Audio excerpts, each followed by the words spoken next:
So guys, kain tayo. Kain tayo. Ito yung breakfast namin. First meal namin breakfast. Pero it's already 9 o'clock na ng umaga. Diyan sa Pilipinas, 10 o'clock. Ayan. Puro seafoods pero yung in-order ko naman ay pork. Sa tanghon. Tapos binigyan kami ng coffee.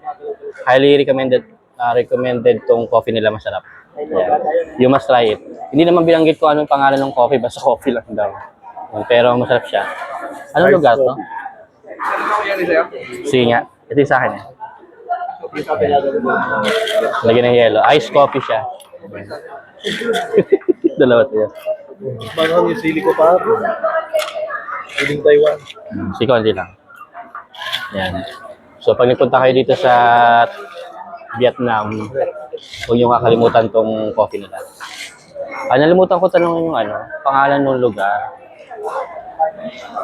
Mamaya tatanungin natin guys yung lugar ito. Pag sa labas ka ata,